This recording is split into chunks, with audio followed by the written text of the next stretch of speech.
It is now time to experience the buzz, a podcast that takes an inside look at amazing people doing amazing things. Get ready for some great conversation that will be fascinating, educational, and inspiring. We will also leave room to help small businesses in a big way. Now, here's your host, entrepreneur Steve Buzzard.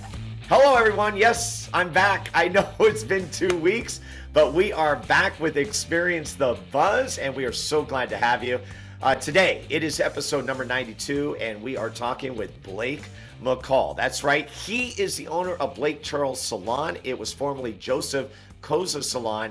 What is great about Blake is we actually have a long history. We go way back, and he is doing big things in an industry that he'll talk about. And one of the big things is he didn't have any experience. But what he does have is he has an amazing entrepreneur spirit, and that is what carried him into what is going to be a great conversation. More about Blake in just a second. It is time for Experience the Buzz, and it's time for What's the Buzz? And I have to say, a lot has happened. Number one, drum roll please.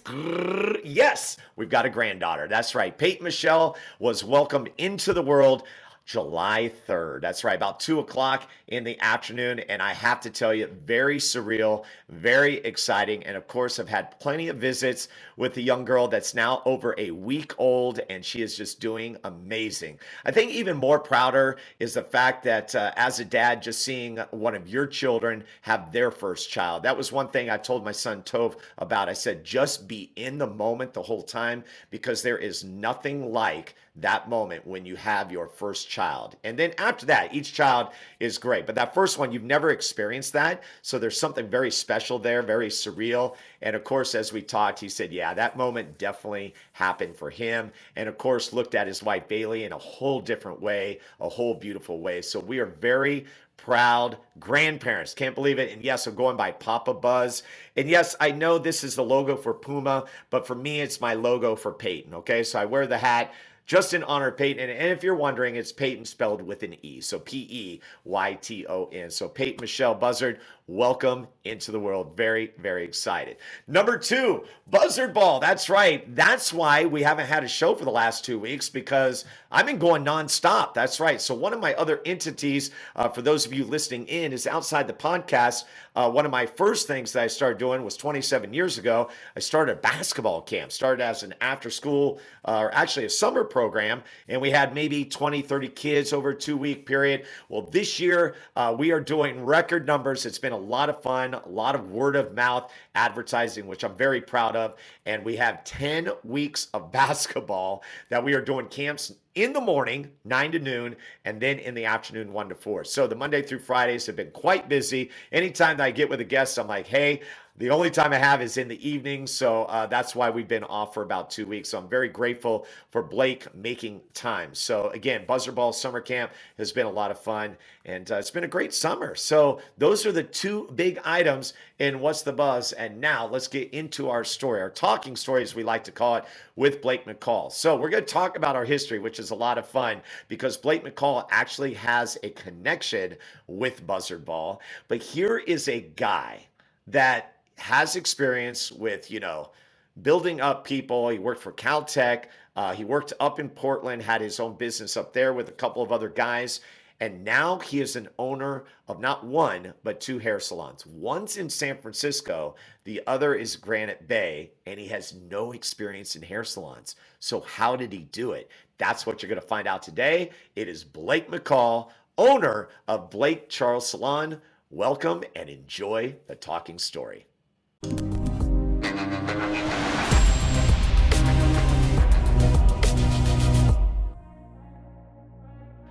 Well, hello everyone. It is another episode of Experience the Buzz as we blaze our trail toward episode number 100. We're getting oh so close. This is episode number 92, and I am so excited to bring on board Blake McCall. I did an intro coming in, so we're going to jump right into the conversation. First and foremost, Blake, welcome to Experience the Buzz. Thank you. I'm super excited. I would have loved to have been number 100, but I'll take 92. You know what? I always say like 92, that kind of just puts you within the top 100. You know what I mean? So it's a good spot to be. And Blake, first of all, Way to go. I am so proud of you. We got to talk about our connection, because our connection, we go way back to Little League. I mean, that's where it all started. Maybe you can kind of, give that a little bit more flavor on that story. Yeah, it's funny because you and my stepdad coached my little brother and your son Toph's team.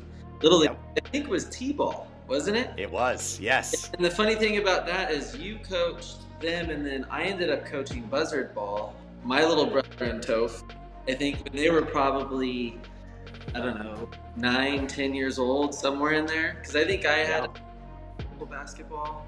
And then during the summer, I think coaching Buzzard ball for a couple of years. Over in the Alpha Arden Way over there, Dairy Queen. So...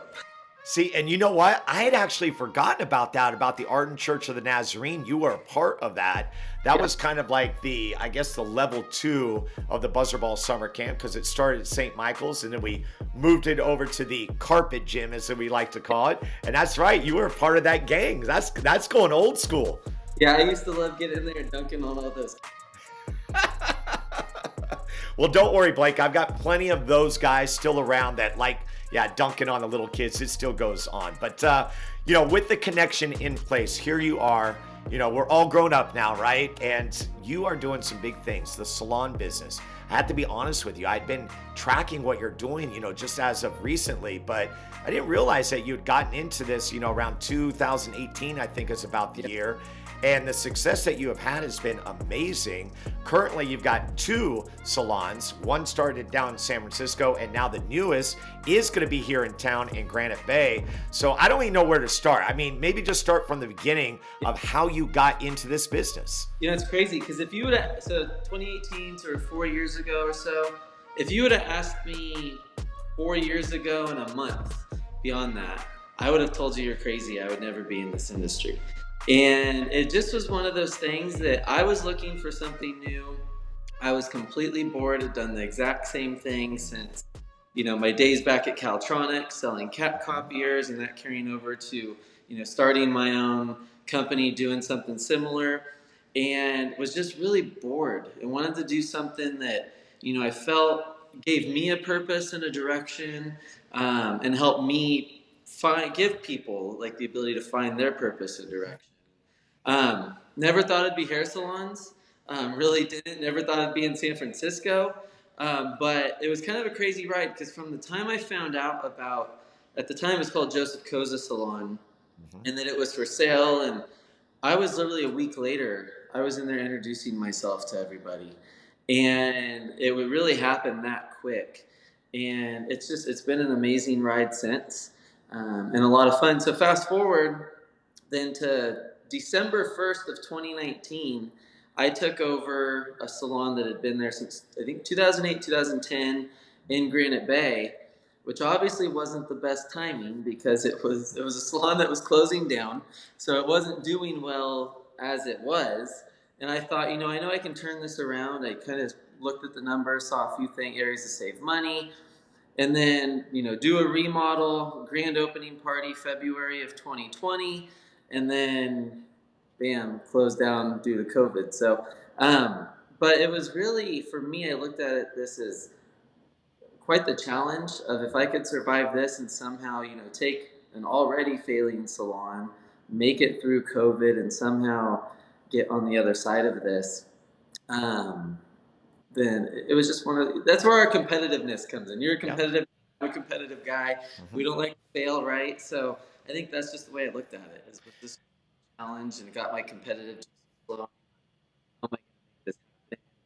That's really what kept me motivated to really just keep that location going. I love it.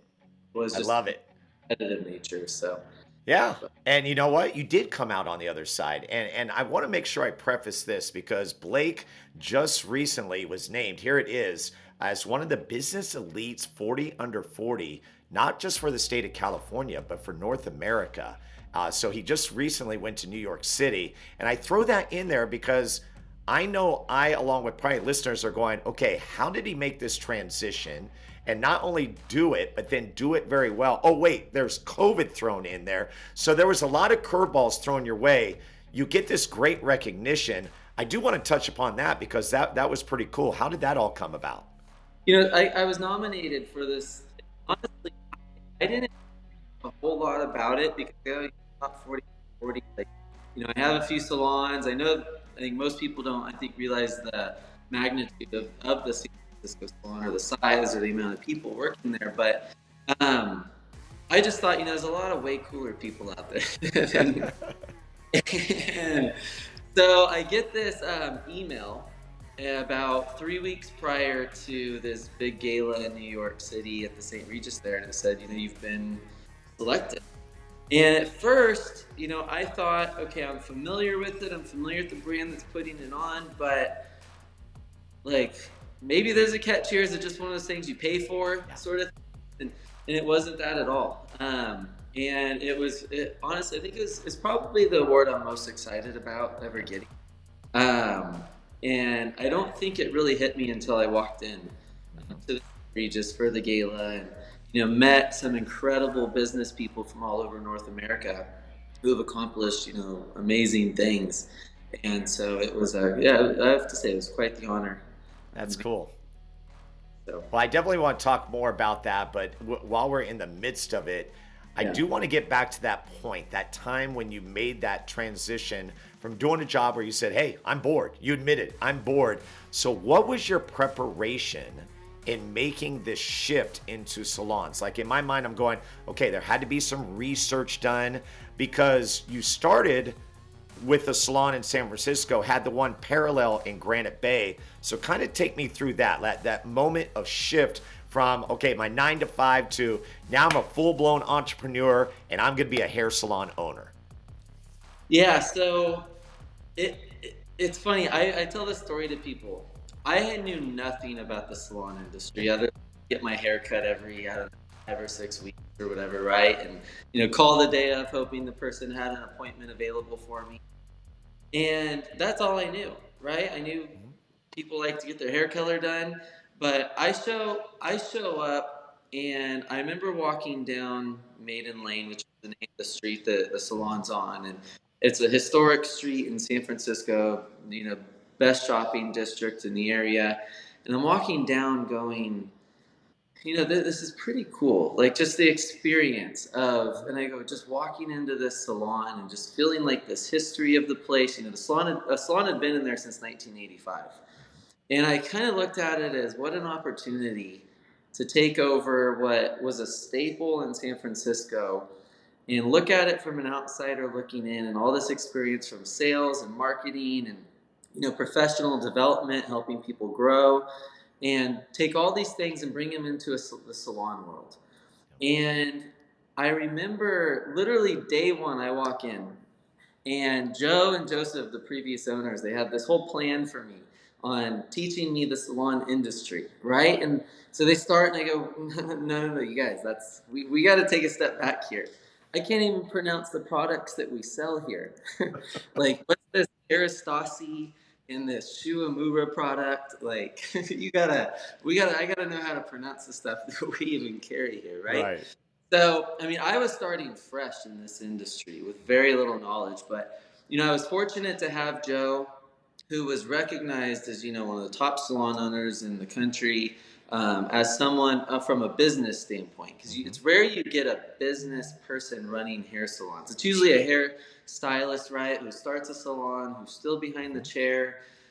So the salon was very fortunate to have Joseph Cozza, who is the hairstylist, but then Joe Buzzaza really is the business mind behind it, running it, building it, all that. So I was fortunate to learn the industry side from him, but then look at it from my angle and go, okay, how do I take this sales, marketing, professional development side and build it into a hair salon to help take each person and set goals and take them from, doing $200,000 a year in revenue to let's get to $215,000 a year in revenue this year, right? And how do we set goals to get there? That is somewhat rare in our industry. There's definitely people out there doing it, but not a lot. So I think I looked at it from that standpoint and went, I really feel like I can actually add some value here. Even though this is a successful salon, it's doing well. But that's really what got me excited, was this opportunity to take something that was already doing well, and how do you take that to the next level? So. And I think the key is, and I always talk about this with every conversation I have with entrepreneurs like yourself, is whatever your history is, you take something from that, right? And then you carry it forward into whatever the next adventure is. So maybe touch on that. You mentioned some of the things that you were able to kind of bring in, but maybe explain your job, because the thing is I mean, you worked with big companies. I think I was reading here, you worked with the Seattle Mariners, Pizza Hut, Granite Construction, Volunteers of America. So 11 years of sales and market experience, you had that. What were the particular things that you were able to bring into this industry? Yeah, so if you look at that position, some of those companies you mentioned were from, my sales and marketing when, I moved up to Portland, Oregon. Four of us opened up a brand new office in Portland, Oregon, a sales and marketing company.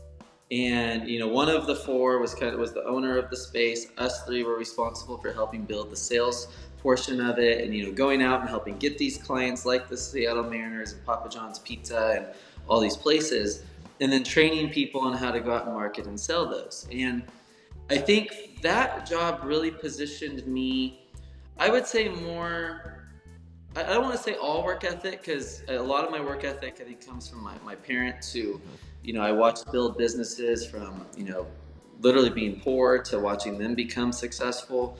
But actually being the first job where I actually had to work hard, right? And not just scooping freezes at Hagen's over here,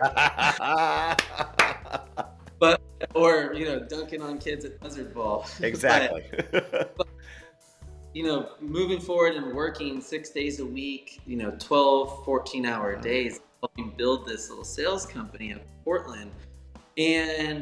But what got me excited was in the training aspect of watching other people grow and training people to get there. And that's where that professional development part, but then that sales training came in, to where I did get a little burnt out because of the business model, because it was, evenings, not getting home until 9, 10 p.m. And I looked at it and go, this isn't sustainable for someone who wants to have kids one day with the model of that business. So I moved back to Sacramento, started at Caltronics, which, as we know, is a great local company, a lot of, local roots here at even the East Sacramento, Carmichael area, a great family-owned company. And there I really got I think just a next step of my career in learning from, high-level people like Mike Phipps there, the Rileys, or Darren Bryant was my direct manager who, they were hard on me and they didn't let me slide as much as I'd want to go hit golf balls maybe during the day from time to time. But I really learned the value of, hard work and, just that what it meant to work alongside really good people that I was able to learn from and then take that on to the next steps of my career. So, but yeah.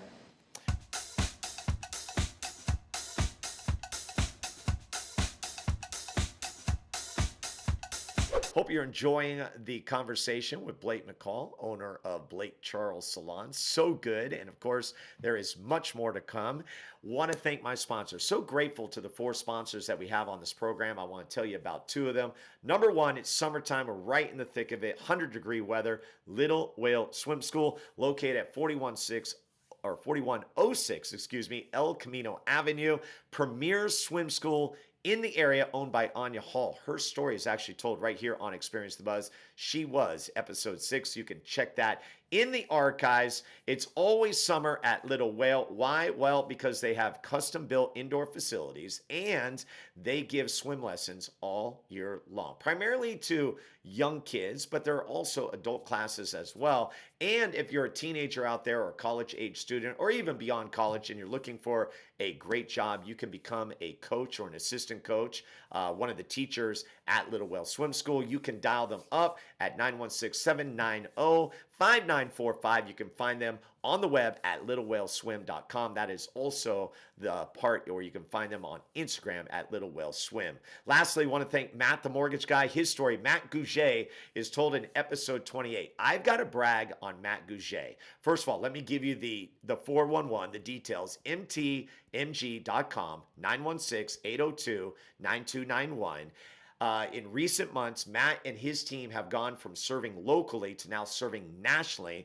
That's because Matt has a tremendous presence on YouTube. That's right. He has his own channel where he basically educates people on refinance, buying and selling homes, anything you need to know. And he does a live conversation, live feed on Mondays at 6 o'clock. Here is my bragging point on Matt. First of all, helped me and my wife, Kristen, with the refinance. Took about a month from beginning to finish. Got what we needed. We were very happy with that.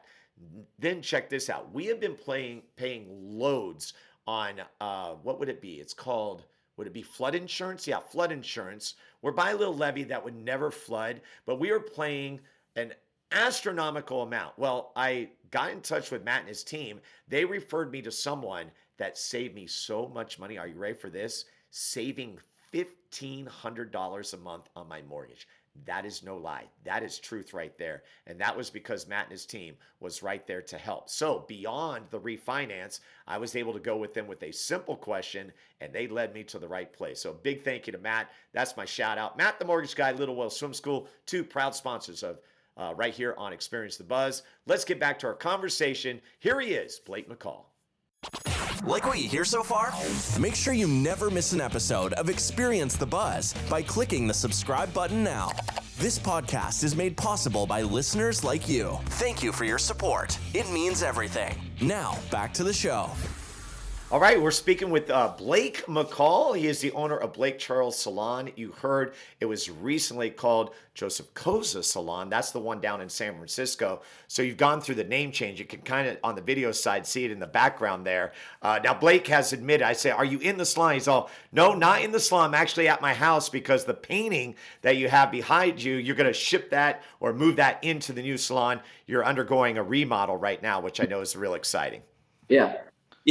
So Garibaldi did this so I had a virtual event. It was during COVID in December of 2021 or 2020, going into 2021, where I had to rebrand the salon. So the deal with Joe and Cozza was a 3-year agreement to use the name. I then had to rebrand. So I had Garibaldi do a virtual event with us where it's kind of cool. So the logo actually started as the Joseph Cozza Salon logo. Yes, okay. And you tear off at the end once the painting's complete to show that I wanted it to show the transition from Joseph Cozza Salon to Blake Charles Salon. I like so, that. But kind of cool is that 3 years also put Joseph Cozza Salon at their 25-year anniversary simultaneously. Nice. So we really did a really cool kind of like look back at the 25 years of Joseph Cozza Salon. We sent out little boxes to everybody with some merchandise and stuff, and like a little bottle of champagne and champagne glasses for people who are going to be part of the event. So it's just a fun event to really promote, rebrand, but then some artwork once the remodel's done too. Yeah, very good. And a great local artist. So I love that part of it. And it's good. I love the fact that you have intentionality, right? You wanted to honor what was Joe Cozza, right? But now it's going to turn the page into Blake Charles. So I imagine building the team had to be a very important thing. You're going to get that, that experience from the two guys, the business owner and the hairstylist and stuff, but there had to be so much more. So talk about building a team to make this all work and be successful. Yeah, I got one really, really good piece of advice going into this from Kevin Nagel, who we all know here in the Sacramento.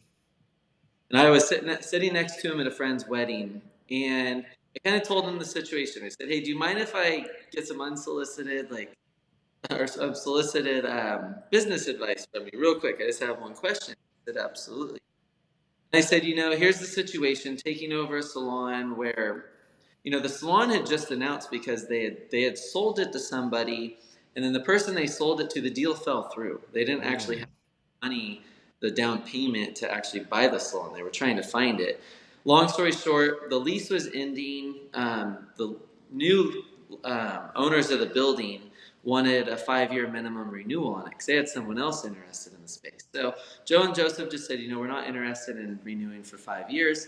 So they had just announced that they were closing the salon. So the risk was, the revenue is the hairstylist, and they had just started. They had already gone out interviewing elsewhere.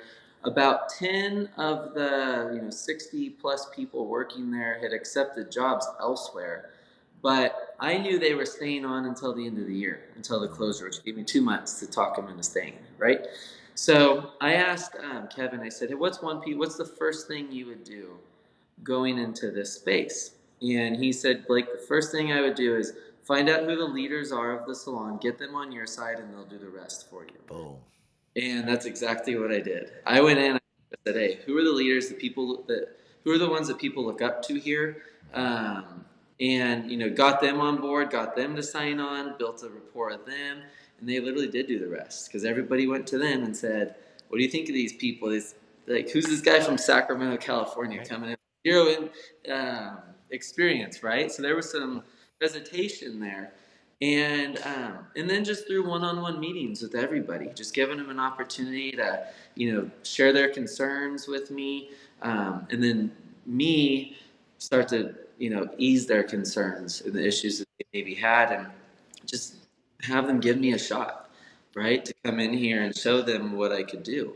And I remember the first staff meeting about a month in, I remember a few of the stylists saying that's when we were sold, right? It was just that first staff meeting. It was so upbeat and fun. And, we left feeling so positive about, this change and the improvements. And I would always refer to it as, making improvements, not changes in the space. And they were excited and on board with it. And I think they saw a lot of things that we were doing were exactly what needed to be done to take the salon to the next level as well. So, yeah. So Blake, with bullet points, what was like your vision? Like coming in, what were the things? Obviously, you said seek out the leaders. That was very important. But in your mind, going in, once you knew, okay, this is your place, what were the things you were thinking and you wanted to bring to the table, knowing you didn't have the experience of hair salon? I'm curious to know. Yeah, so one of the things that I was very fortunate in is I have a great general manager down there. Mm-hmm. He's been there for going on 20 years here this next year, and started as a receptionist in the salon. So from a day to day, I think one of the things I knew going into this is, and I think where every business owner wants to get is, I wasn't going to have to work in the business every day. I was going to be able to work on the business, right? And what it's going to take to grow it. And there's definitely days, my general manager's in Spain right now for the month. He leaves 2 months out of the year, and that's when I have to work every single day. But I think the ability to work on the business, I think, is such an important place for entrepreneurs to get. Where when you're doing the day-to-day activities, answering phones, replying to emails, doing all these things that, you do need to do, but at times, but when you can get to a point where you can literally just focus on growing the business and professional development and all that, I think you really get to a spot where you can kind of hit the ground running. And I looked at it as that, where, I had a couple managers in there who were working in the business where I could continue to even learn from them. I mean, they have 15, 20 years experience doing this, right? So I could learn from them the ins and outs of the daily stuff, but at the same time, my focus was going to be building people, showing them how to build people. What does professional development look like, right? So not just working in the business for them too, and then sitting down with these stylists one by one. They'd never had anyone sit down with them one-on-one and say, okay, here are your numbers. Here are your retention rate. Here are your retail numbers. Here are your upsells. Here's A, B, C, and D. Now let's go through these areas and look at how we're going to grow these. And how are we going to grow your pre-bookings, your retail sales, your upsells, and your new clients? And what does it take to do that? Because I think a lot of people throw out a number. Okay, we're going to get you from $200,000 a year in revenue to $225,000 a year in revenue, but how, right? And what are the steps to get there? So is that social media? like how are we going to do these things? So sitting down and actually setting goals, but then action items on how they're going to reach their goals, and then following up on a monthly basis and go, okay, what have you done? Was your goal 3 social media posts a week? Let's look at how many we've done so far. If not, why? Right? And if you have, amazing. Do you want to grow that to 4? Do you want to add stories to that? Right? And doing more Instagram stories throughout the week, or reels, or whatever that is, right? So that's really what I saw I was going to be able to come in and do, and it's worked. I mean, I think every year, almost every single hairstylist revenue has grown from the year before, and minus a hiccup through COVID, obviously, and then the year coming back from it. But and so I think when you can get them to buy in and they see the success coming from it as well, and that they're growing as well, it just makes it that much easier to really retain people as well. So Blake, talk to me about the hairstylists. Okay, first of all, how many do you have in each salon in San Francisco and in Granite Bay? Yeah, so I have about 50, a little over 50 people Wow. At Maiden Lane. Granite Bay, I have 12, and then I actually bought a new salon in San Francisco May 1st. It's just blocks away from me. They've been there for 19 years, and so there's 7 people working there. So I don't know, around 70-ish, 70, 75 people between the 3. Okay. I wanted to ask you about that because I saw that post, but I wasn't sure how it was related to what you have. So that is your 3rd piece and your newest piece, correct? Yeah, so it's the newest piece. So I'm actually going to merge the 2. Okay. They're blocks away from me, and one of the things I think that was one of the biggest things we had to do as entrepreneurs during COVID, and I think you did an amazing job of this pretty quickly too, because I saw you launch all sorts of new fun stuff during COVID to keep you busy and money coming in and everything, and you had to adapt, right? And coming out of COVID, I think in the hair salon industry, we all thought at the beginning, okay, we're going to be shut for a while, and then as soon as salons open, there's going to be this rush, right? If people can't wait to get back into the salon. Well, that wasn't necessarily the case. There was, in California, especially in San Francisco, there's a large percentage of people unsure to go out in public still. They were still working from home, so they didn't need to come in and get their hair done as often. Their restaurants, all that weren't necessarily open all the way. So they weren't going out as much. A lot of our clients came from outside of San Francisco. So because San Francisco was the first city to close down and the last city to reopen hair salons in the country, people that were coming from Marin, East Bay, South Bay, Sacramento, all over the place, were able to start getting their hair done closer to home. And so all San Francisco salons lost about 30% of their revenue, even. So imagine you still have these same expenses, but less clients coming in the doors. Every salon lost a few people moving out of the state or city, or I had one person decide they were going to just go to real estate. But so I decided, okay, how am I going to recuperate that revenue? It doesn't come overnight. If you're just building one by one, hairstylists aren't knocking on people's doors to come in with a full book of business. So I thought, how can I get creative and maybe start contacting other salons who are in the same boat? Because I know they're not all going to survive this period.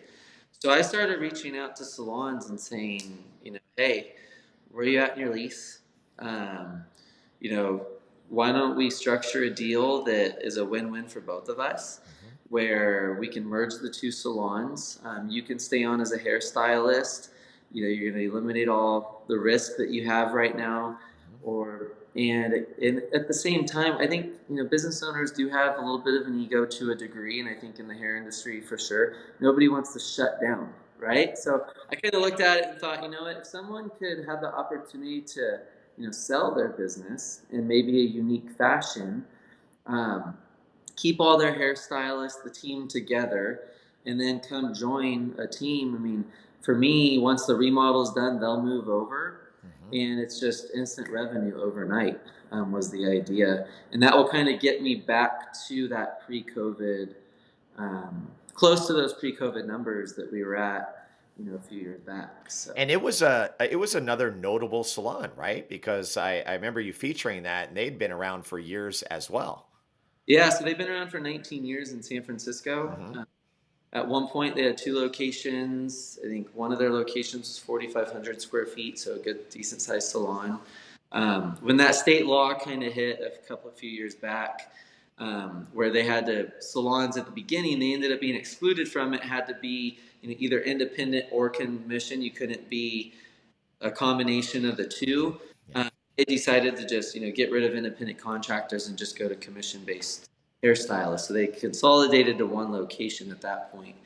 But yeah, for me, that was the best way, kind of thinking outside the box to regain that revenue that we lost during COVID, and ultimately survive and put us in a spot where we were going to survive for years to come, not just hoping we're going to continue to grow over the next years, but kind of go out and make sure that we were set. So. Well, and let's face it, Blake. I mean, and I want you to talk about the hairstylist as a person and a job. But when we think in relation to COVID, I don't think there's any doubt that if you were doing like a top 10 list or a top 5 list, the hairstylist is right up there by number 1, right? I mean, and like you said, you in the city that you were in, the first to close down, the last to open back up.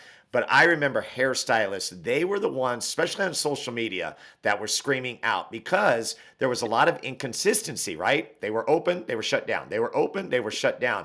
So, boy, talk about surviving. You saw it firsthand. Yeah, I remember there's a scene I'll never forget. Downtown Square, right in the heart of, it was a Wednesday afternoon, about 4 p.m.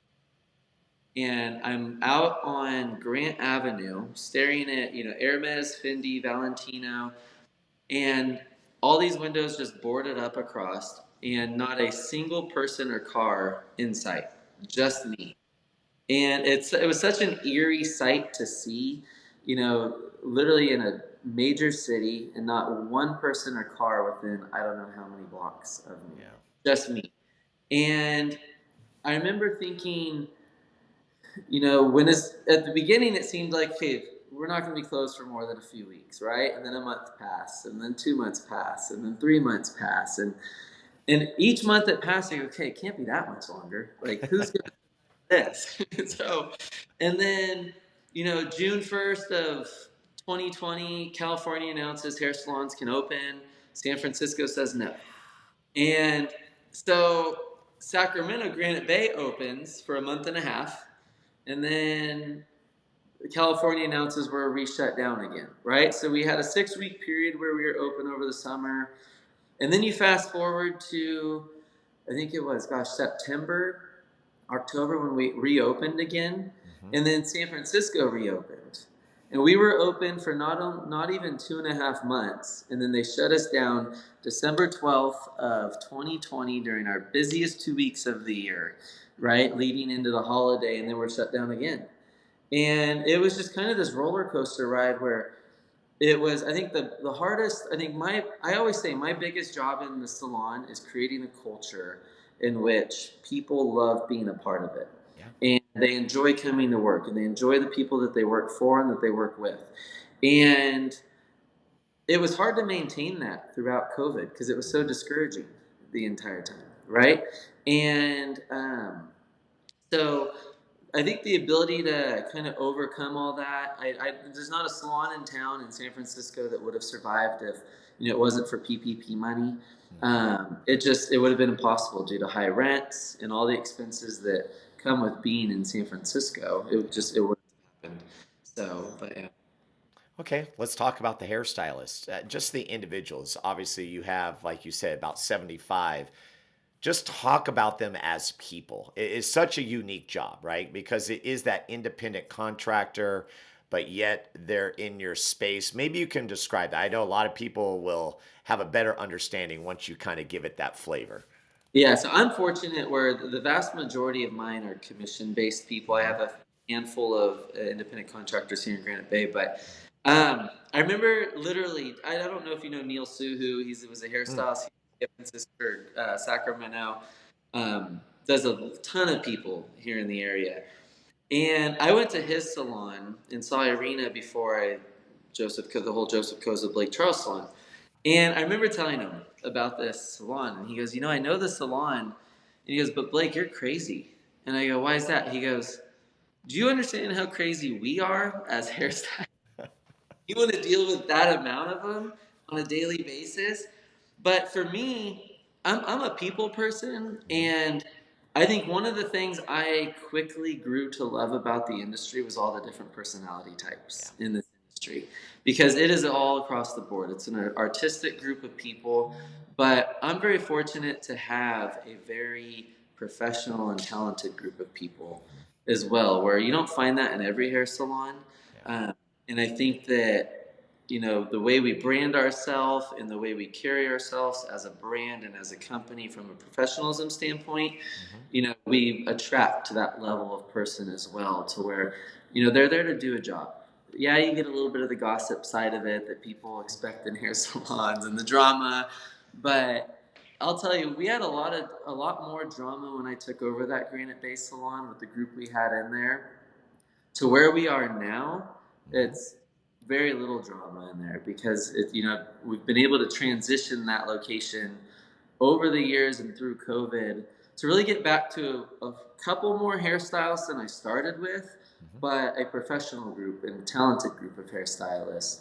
And so I'm fortunate, honestly, compared to some other salons that from where I'm at, because I have a Yeah. great group of people. So Yeah, kudos to your, I guess the attention to the culture, which is definitely very important. And the fact that you've done it with no hair salon experience, I think that to me is just very impressive, right? You dove in, but you took in the tools that you knew that would do well, and then you just took this space that you're like, okay, I don't know a lot about it, but I can do something with it. And now we're just kind of seeing the fruits of those labors. So that's good stuff. Like, it's like I'm sitting here, it's almost in a weird way, like I don't know, like a proud father, a proud older brother kind of thing, just because we have so much history. So I'm glad we just have the opportunity to talk about it. And I'm so glad that you're kind of unfolding or tearing away the curtain for us, because I think it's very important for all entrepreneurs to know that each journey is different, right? Like, you had this thing where you were working for Caltronics and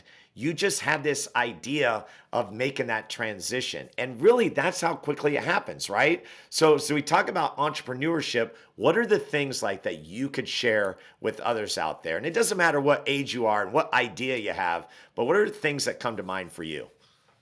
things that come for mind are, I think one, it's not easy. It's really isn't. I mean, I look at these last 2 months during this remodel that I've been going through, and during this remodel, I decided, because I'm taking over. I have a temporary space right now that's ground level on a retailer that had moved out during COVID, and so I even launched a pop-up store with clothing, and so it was like, here I am simultaneously taking over a new salon that had been there for 19 years, while starting a remodel project, while starting a whole new pop-up store, kind of all simultaneously. And I'm sitting there going, gosh, if people only knew that I'm sitting here until midnight, 1 o'clock, 2 o'clock in the morning, because I'm up on a deadline. I'm having a party to launch this store here in the city.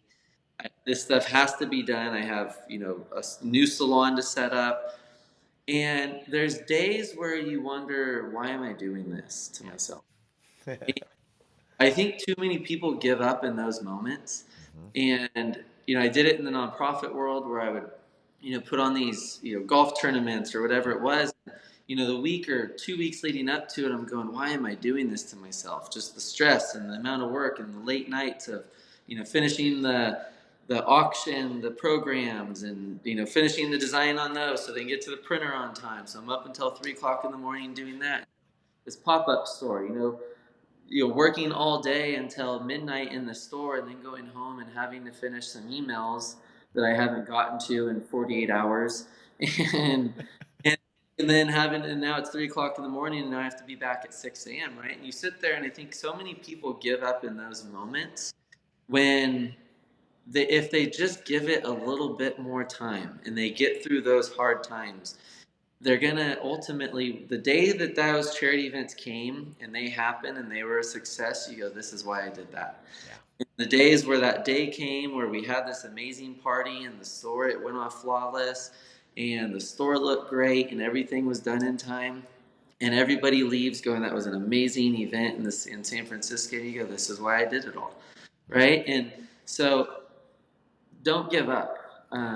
So cliche and so easy, but I think because I've had so many moments like that over these last couple of years through COVID, stressful times, coming back through COVID, not knowing and it's like, why am I doing this to myself from a stress standpoint, from a work standpoint?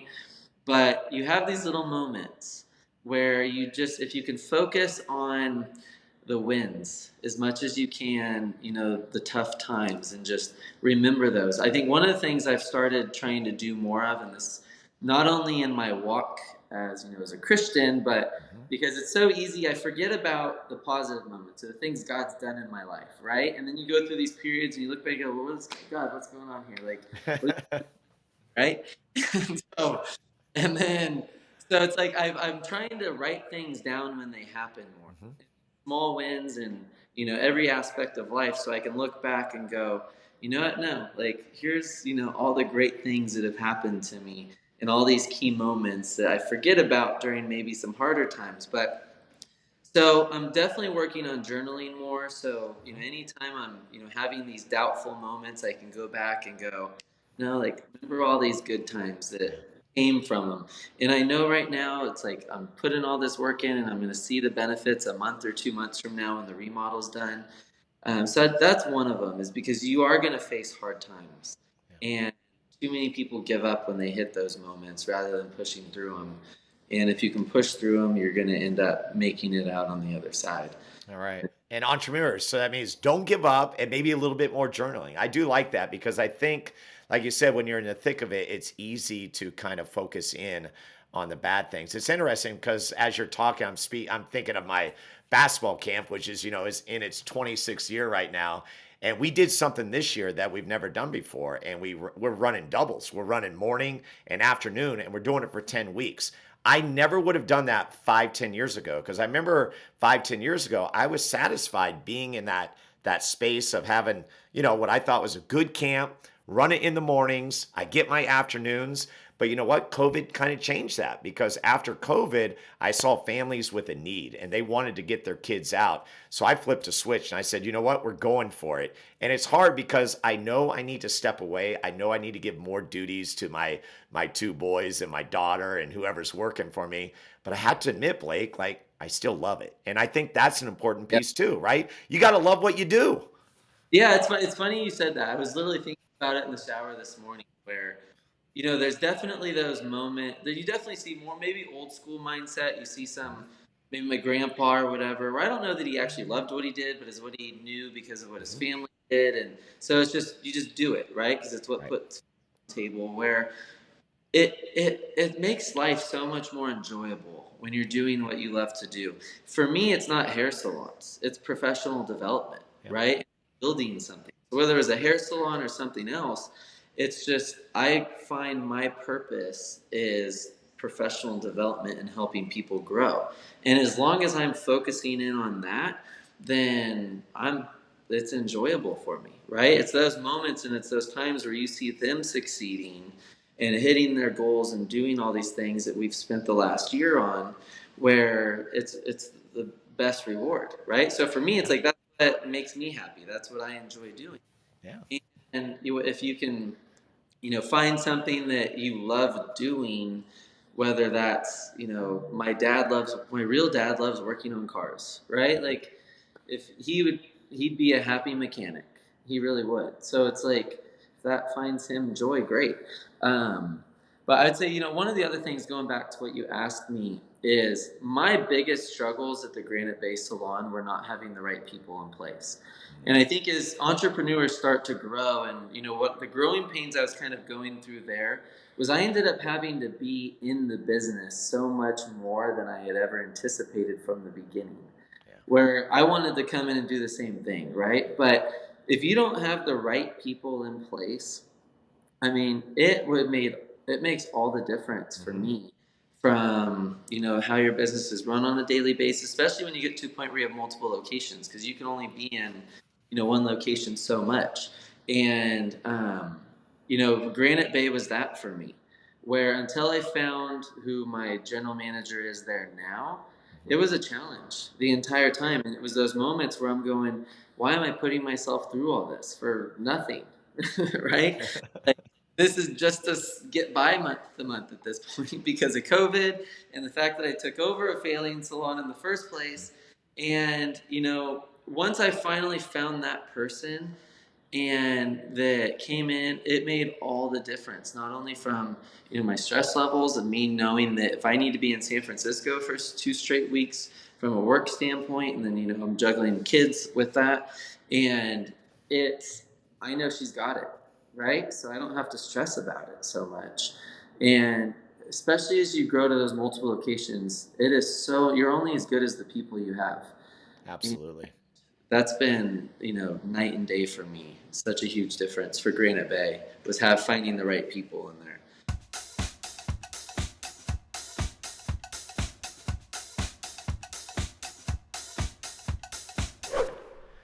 All right, another great segment there with Blake McCall, and we got a little bit more to come in our conversation. Want to thank 2 more sponsors, Troy Rousey and R5 Stitch and Print. I've got Troy's story. It's a good one. It has something to do with motorcycles in that big thing in South Dakota, Spurgis. That's right, he has a connection with that, but he is a local guy right here that does a great job in screen printing and embroidery. They've been in business for a couple years. He's got a graphic designer that's on hand that will help you, can take care of all your needs. You need a logo made. Maybe you don't have any idea of what you want to get with your company picnic coming up or whatever it might be.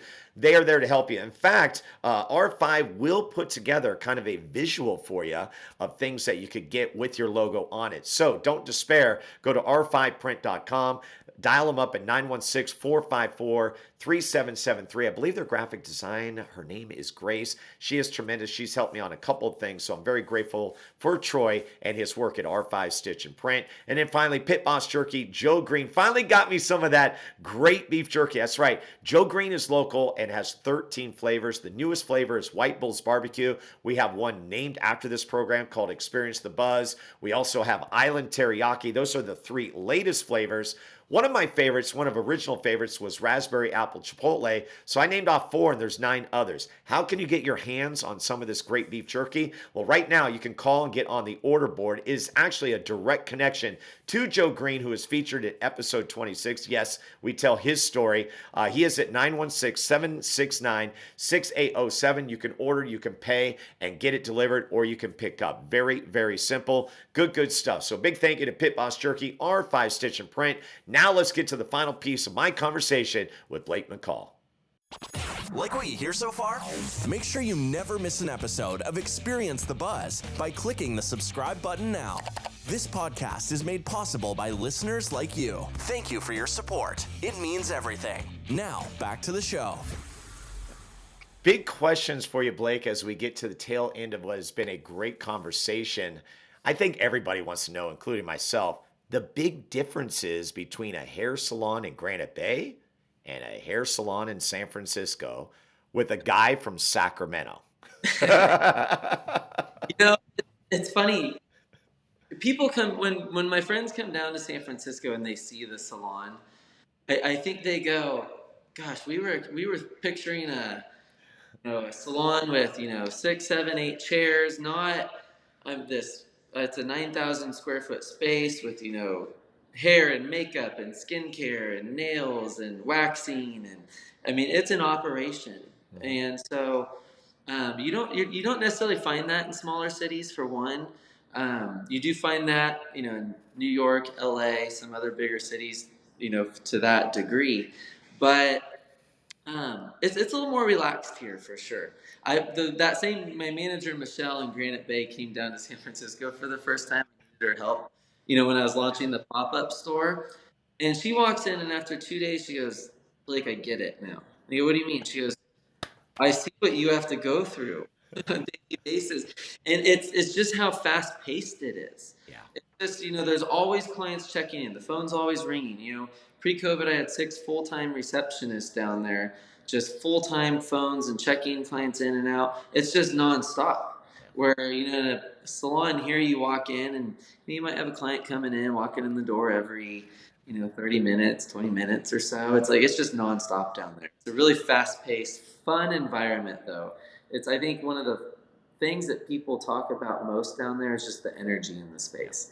And it feels like the place to be. Like you're there and you're just like, it feels like the place to be right now. It's kind of like you walk into a bar or restaurant and you're like, gosh, this is fun. Like, this is the place to be right now. And it's like, that's how the salon down there feels. And See, that leads into the next question, which is, I think you have a very big emphasis on experience, yes. right? Getting your hair done and then all the other services that you mentioned. I mean, this is like you said, a full scale operation. I have to imagine the experience part was a big thing for you, in order to make sure customers were feeling good about coming into your space. Yeah, whenever I go to New York, I've gone to LA. It's funny because I'll schedule myself blowouts in the salon. It's funny because I walk in, and even in these big cities, they go, "Did you mean haircut?" And I go, "No, for a blowout, actually." And it's just to see this experience from start to finish in these well-known high-end salons, right? So I can see what is it that maybe other people are doing out there that I can bring back and implement to the salons. And I have to tell you, I think one of the things that, and I can't take full credit for this because it was, Joe and Joseph did a great job of this as well as. And I've definitely made improvements in areas, but it's really hard to beat the experience that we provide from start to finish. From the first impression to the front desk, the level of professionalism and friendliness, and being able to help them with whatever they may need. Some of the experience at the front desk, to time they sit in the waiting room, and it's a beautiful environment, and multiple beverages for them to enjoy, to most successful hairstylists in our salon have an associate or an assistant who then come help, and then with the process, and walk them back to the chair, and then the stylist comes and greets them. It's just a very high-end professional experience from start to finish that most people, and it's why people would travel from all over to come to the salon, all over the state. We had clients coming literally from Paris. We have regulars from all over the place, including celebrities when they're in town, and it's why every hotel, St. Regis, Four Seasons, Fairmont, the Ritz, they all refer all their clients to us as well. That's beautiful. Is because That's cool. of so. I love Yeah. that you have two different experiences. Like you said, Granite Bay and San Francisco, one's way over here and one's way over here, but that's cool because it kind of lends to probably what you learned during COVID, right? You mentioned it, adapting. And so that's the third big question is, what were your big takeaways from COVID? The things that, you did a pause on to say, okay, what are we going to do with this time, to obviously you've come out on the other side. When you look back, what were those big takeaways that were huge for you? For one, I already adapted. That was the biggest thing for me, was the ability to adapt so you could survive, and the people who aren't adapting and thinking outside the box. Mm-hmm. How are we going to recoup this revenue that is just gone now, and that nobody anticipated it not coming back? And so you're sitting there 6-9 months in going, okay, now a year in, okay, we've gone from, the first 3 months we were down 50% revenue in the salon. Every salon was that way downtown San Francisco. And then that made its way to 30%. And, everyone's kind of hovering right there now, right? So how do you adapt and then think outside the box to really grow? And I would say another one would have been, for me, I'm now looking at this as an opportunity, because because we're all down revenue wise and people are wondering if they're going to get by, I looked at it as an opportunity to set myself apart and say, show people how well we're doing, right? And I'm doing that through the rebrand. I'm doing that through the remodel. So while all these salons are kind of sitting back and just kind of getting by every month, I'm putting myself all in. And, there's some risk with that, but I think with, high risk comes high reward. And I think that for me, the ability for people to see, okay, we know salons are struggling in San Francisco, but you have this guy who's taking, a salon that's been there since 1985, remodeling it, doing some cool stuff from a marketing and branding standpoint with this pop-up store, with, who I partnered with on the pop-up store, the brand we brought in. I don't know if you remember the Vanessa Bryant, Kobe Bryant's wife. She did the Mambasita Foundation. And I don't know if you remember the sweatsuits that pretty much every celebrity and NBA player was walking into the games in, the hooded sweatshirt and the sweatpants about a year ago that went viral and was on everybody's social media, from the Kardashians to Steph Curry, LeBron James, Kevin Durant. They were all wearing them. And it was to raise money for the Mambasita Foundation. Well, one of our clients happens to own the brand that designed those. Wow. And they're out in New York, and they do slip dresses and jewelry and sweaters. So we partnered together. For me, from a branding standpoint, right, and then promoting this pop-up store alongside Blake Charles Salon, and they've been around for a while, was great, right? And it's setting me apart, not just on a local level, but on a national level from a brand standpoint. So, did that alongside, we're doing this remodel, and, even the party we put on, where it's like I didn't spare any expense on it, because for me, I looked at it as this is somewhat of a coming out party for Blake Charles Salon. We've gone through COVID. We're now trying to get to the other side of this. So I'm going to do an amazing event, make sure the right people are there, make sure press is there. And so this year I decided I'm going to put together a marketing plan that's going to kind of get my name out there as much as I possibly can, alongside the people I want to, brand myself with, and but then separate myself, where people look at the brand and they go, it's really cool what they're doing over there. Yeah. And that's what we want to be a part of, right? Yep. So, and I love that, Blake, because now people will look to you, and that's the thing I love, is that you do something well, and then that next step is that people come to you, and it's like you share that blueprint. It's like, you don't want to just keep that to yourself. You're okay being able to share that, but you know that you have set the bar high. Yeah. And for me, it was what needed to happen, because we revenue-wise. And then it was, again, this all went back to thinking outside the box, right? Yeah. This pop-up store. It's like, here I have this great ground floor space. Why am I not taking advantage of it from more hair salon standpoint, right? Something that's going to bring additional marketing and branding that wouldn't have happened if it was just me in the space, right? So these were all part of kind of, 77 Maiden Lane Salon and Spa was the first salon that started at 77 Maiden Lane. Then Joseph Cozza Salon took that over in 2010. And then, the rebrand happening January 1st of 2021. And so this is kind of like, the third salon to represent an iconic space in San Francisco. And it's really, how am I going to now separate myself? But at the same time, the previous brands had kind of become stale a little bit because they were older. The demographic of the salon had gotten older from a clientele standpoint. So I had to figure out, this is all part of that shift of a rebrand that really puts it at the forefront of people's minds, of not just the iconic salon, but how are we going to attract the next generation? Right. So that's from the way you're talking, like I can just see it. You're always thinking, right? Yeah. It's always that next idea within what you're doing, the partnership, setting yourself apart. So yeah, I've got to applaud you on that. Last question for you, Blake.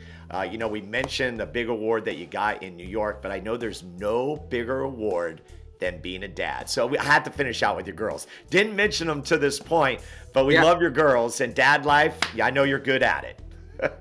So I have my girls. So Scarlett, my ex-wife had when I met when Scarlett was 15 months old. Scarlett's been with me as long as she can remember. So I have quite a bit of time with her still. Lily and Taylor, who are 7 and 6 now. So I got 12, 7, 6.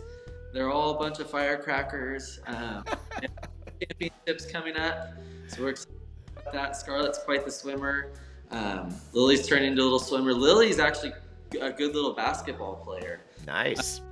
So I'm excited. I got to get her into buzzard ball this year. I keep meaning to do it. Swim season's ending this weekend, so no, I got to look at maybe if there's one a couple weeks out. But of course, Blake, she's always got a spot. So I end this way. From assistant coach as a volunteer at Buzzard Ball to a very successful hair salon owner, it is Blake McCall. So Blake, as we finish out, we're going to put everything in the show notes, but let everybody know how they can find you, how they can reach you. Give us all that info. Yeah, it's Instagram is the best place for me. It's Blake McCall on Instagram. Go on Facebook or LinkedIn a whole lot anymore. LinkedIn's apparently making a little bit of a comeback. I keep hearing about it again. May end up back on there a little bit, but Instagram's definitely the best bet.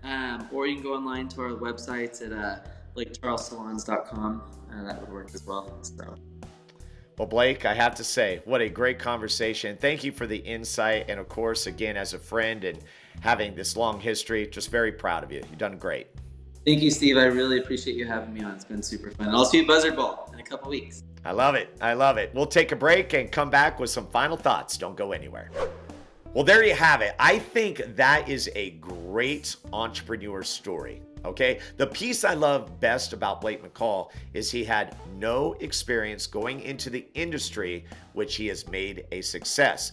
But with that, he also immersed himself so that he can learn the tricks of the trade, right? And now he is all about developing great people within the industry. We talked about hairstylists getting hit the hardest when it came to COVID. So it's good to see some success. Great to see a great culture that has been built by Blake McCall in his salon. So Granite Bay, San Francisco, and I would have to imagine there is more to come. So that's all I've got for right now.